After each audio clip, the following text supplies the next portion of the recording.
Nous revoici sur le stand de brocante. Alors nous allons parler des CD, des DVD et des vinyles. On va rassembler ces thèmes parce que c'est à peu près la même chose. Alors ce qui est important pour les CD, les DVD d'ailleurs pour les vinyles, c'est de bien vérifier que le bon disque est dans la bonne pochette, évidemment.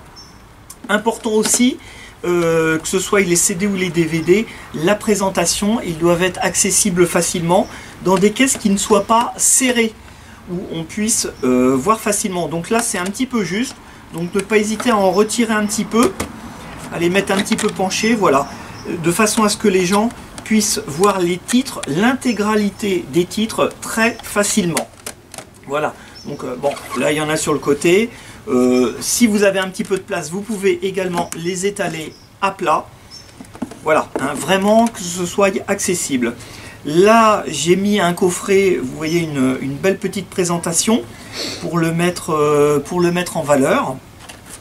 En ce qui concerne les DVD, en tri, j'ai choisi deux méthodes. Déjà, les dessins animés d'un côté, les films pour grandes personnes plutôt de l'autre, et les saisons ici, en carton, derrière.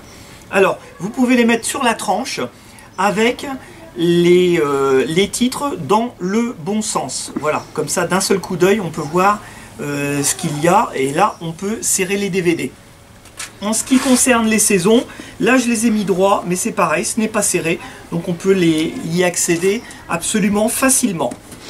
Vous pouvez également les mettre à plat, hein, si vous avez la place, évidemment. Alors, ce qu'il ne faut pas faire, voilà, c'est des piles qui soient derrière la table, en tas, à l'envers, c'est un petit peu trop difficile.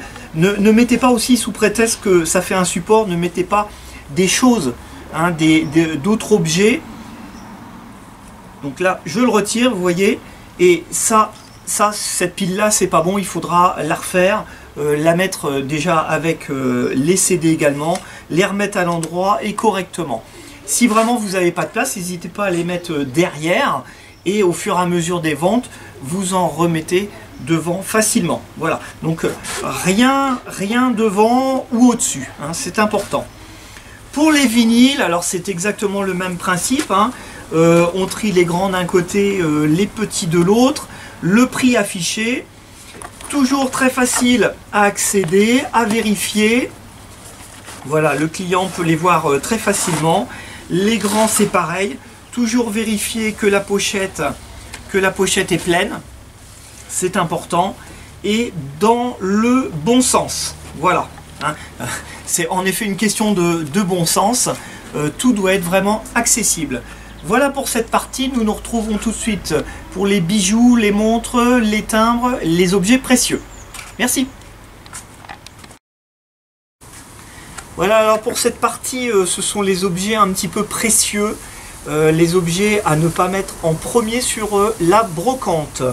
Donc on parle des bijoux, des montres, téléphones portables, les choses un petit peu particulières comme les pièces de collection, les timbres, tout ce qui tourne autour.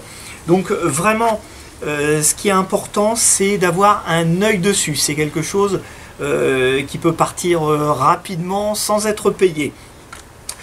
Donc ne pas hésiter à les mettre un petit peu en retrait de la table, tout à fait visible, de façon à ce que les gens vous demandent les objets et que vous puissiez les tendre et les montrer.